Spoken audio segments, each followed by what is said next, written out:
I am not cleaning that up. But it's an order. She fixed what no one else could but first. They handed her a mop. We don't need another janitor. We need a technician. But since you're already here, you can start with that floor. The words, slick with sarcasm, dripped from Master Sergeant Blake Coulter's mouth like motor oil on glass. A few younger cadets standing nearby Falcon Unit 12, bright-eyed and eager to stay in Coulter's favor, let out a ripple of awkward snickers. The woman said nothing. She didn't flinch, didn't even glance in Coulter's direction. She didn't acknowledge the room, the laughter, or the power dynamic he was trying to reinforce. Her gaze was fixed not on anyone, but on the far wall, where the towering vault of the Tier 4 armament cage stood sealed like a monument of failure. Inert, cold, unyielding, without a word. She reached out and took the mop handle he offered. Wooden, worn smooth, almost ceremonial.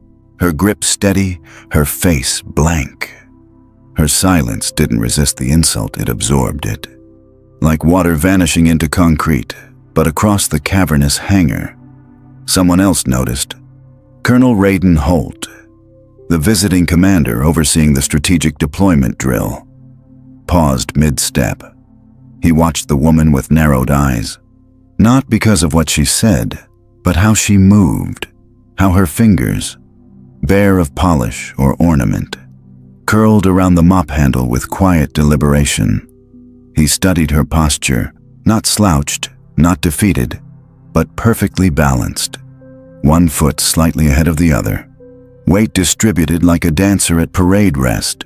Efficient, controlled. There was something about it. Something old, not outdated, just ancient, disciplined. A flicker of muscle memory from another life, another war. The quiet professional turned away and began to mop. And the only sound that remained in the hangar was the rhythmic whisper of the mop head across polished concrete, a steady swish that cut through the static hum of judgment, tension, and egos. The moment stretched, because the situation wasn't just bad, it was critical. The newly installed Echo-Lock security system on the armament vault had frozen not just offline, but deadlocked. A digital ghost in the machine had shut down access to millions in active targeting pods, munitions, and guidance arrays. The launch prep was already behind schedule for the last 3 hours. Coulter and his techs had thrown everything at it: diagnostics, power cycling, remote overrides, even analog backups. Nothing worked, just one small, blinking red light mocking them from the vault's interface. Coulter's frustration had calcified into anger, and the arrival of this woman sent by some obscure tech division with no name, no rank, no insignia felt like salt in the wound. She didn't look like a specialist. She looked like a mistake, a misfile, a contractor who got lost near the airfield and wandered into classified space. So when he handed her the mop, it wasn't an oversight. It was a message. You don't belong here, and I'm still in charge, but not for long. Her quiet acceptance of the mop hadn't just unsettled Master Sergeant Blake Coulter, it had begun to haunt him. She worked with an unsettling precision. Each stroke of the mop was straight, tight, almost too perfect. Her turns were sharp, deliberate. There was no wasted movement, no hesitation, no anger, just calm, controlled. Unbothered calm, the kind you find not in peaceful people, but in dangerous ones. And under that calm, something deeper stirred like an undercurrent beneath glassy water. A force you couldn't see, but knew was there. Pressure inside Falcon Ridge Hangar 4 mounted with every second. The mission clock was ticking, hard. The sortie was aligned to a satellite uplink window tied to real-time theater operations. Without the Echo-class targeting pods and smart-guided munitions inside that vault, the interceptors waiting on the tarmac were nothing but expensive lawn ornaments. Colonel Raiden Holt, the man who'd seen combat in 9 countries and 5 continents, stepped forward. His boots echoed like a metronome of accountability. "Master Sergeant," he said low, but piercing through the tension like a blade through Kevlar. "Status report. The window is closing. Is the specialist you requested making progress?" The question wasn't a question. It was a formal warning, the kind that preceded a career-ending memo. Coulter's face flushed. He swallowed pride like sandpaper. "No, sir," he said tightly. "She hasn't started yet."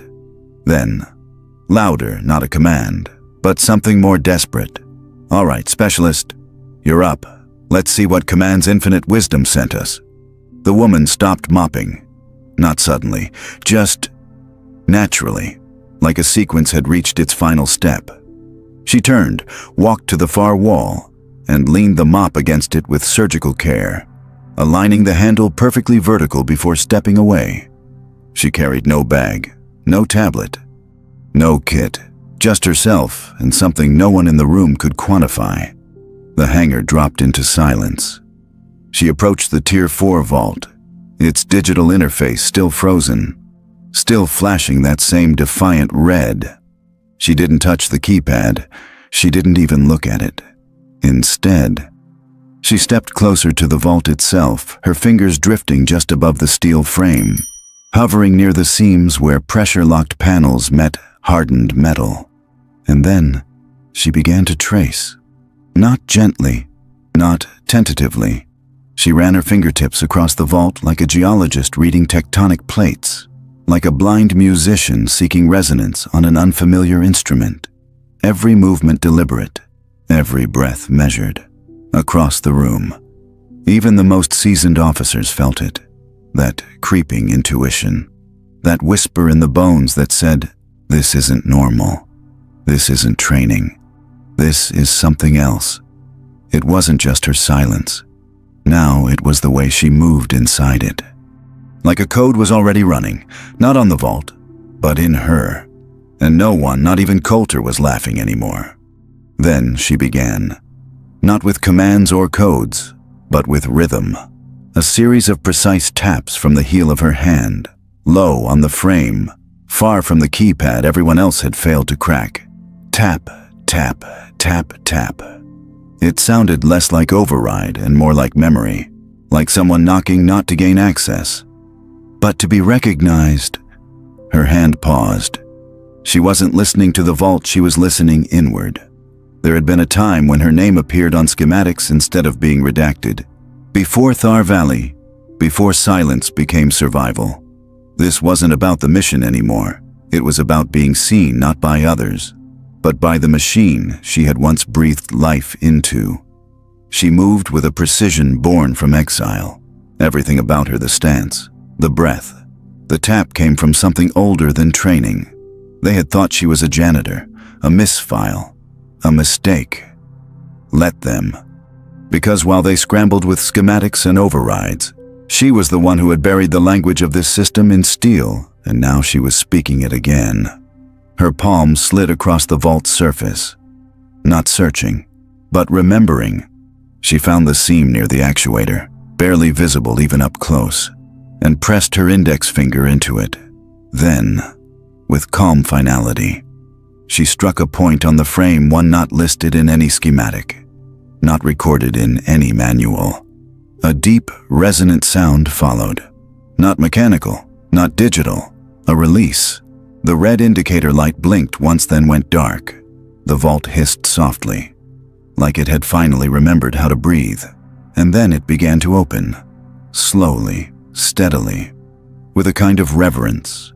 Inside were rows of gleaming guidance systems and smart payloads. 3 hours of failed attempts had yielded nothing. She had done it in under 3 minutes. No tablet, no kit, no rank.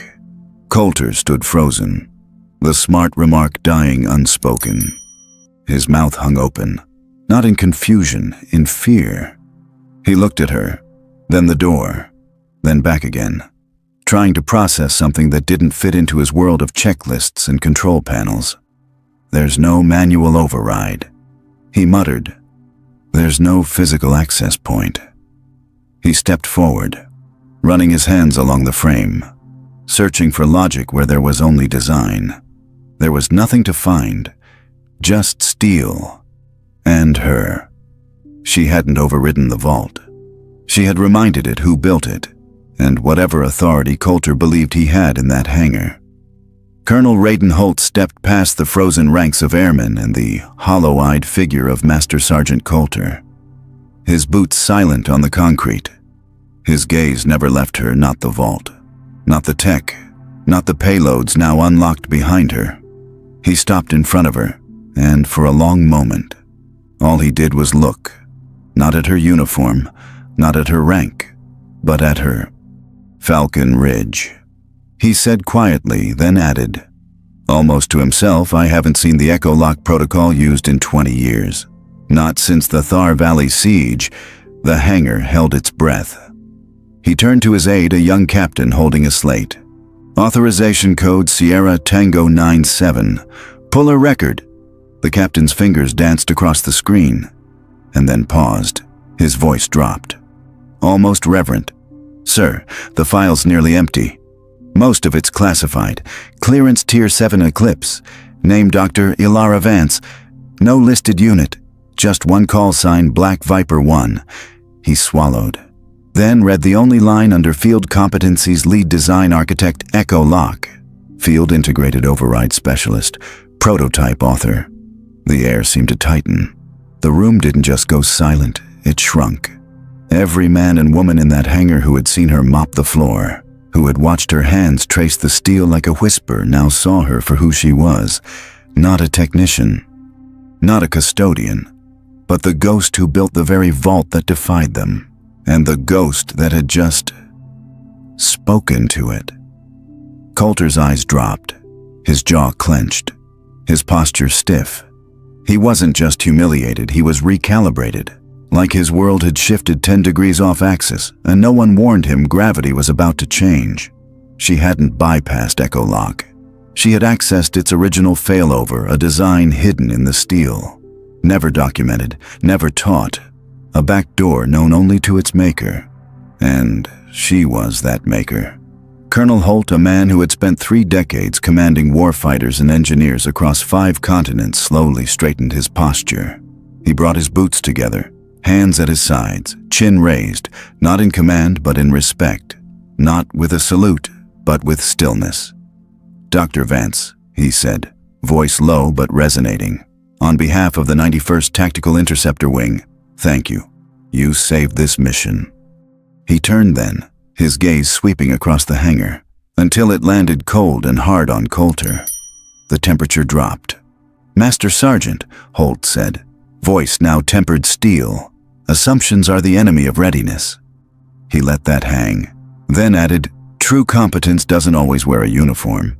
Sometimes it carries a mop to see who in the room can lead, and who just wants to be in charge.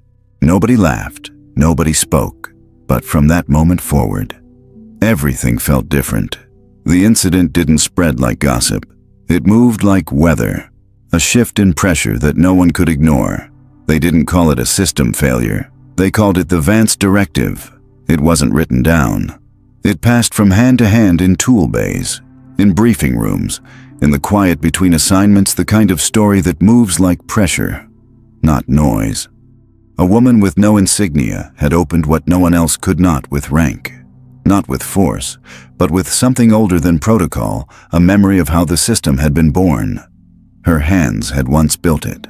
And when no one else could speak to the vault, she reminded it who had given it voice. It became a cautionary tale about assumption, about overlooking the ones who move quietly, who carry their knowledge like shadow, the ones who don't demand attention because they don't need it. As for Master Sergeant Coulter, no reprimand was ever issued, but everyone saw the change. The swagger fell away, the volume dropped, and slowly, he became the kind of leader who listened not because he was forced to, but because he finally understood what he'd missed. Ilara Vance didn't stay for recognition. She found the fault no one else could, submitted the fix in 7 clipped sentences, and left without fanfare. But just before she reached the exit, a young airman, the same one who had laughed the loudest, caught up to her. "I'm sorry," he said, breath catching. But how did you know about the tapping? The spot to hit? She looked at him, not coldly, just measured. Then, with the faintest smile, she replied, "The designer always leaves a key under the mat. You just have to know the house." And then she was gone. No medal, no file, no salute. Only the shift she left behind in the weeks that followed. Coulter brought each new recruit to the vault, pointed to a blank panel, and said quietly, "That's the VIPER point, not in the schematics. Just something to remind you the sharpest minds don't always come with stripes." Black VIPER. One didn't become policy. She became the standard.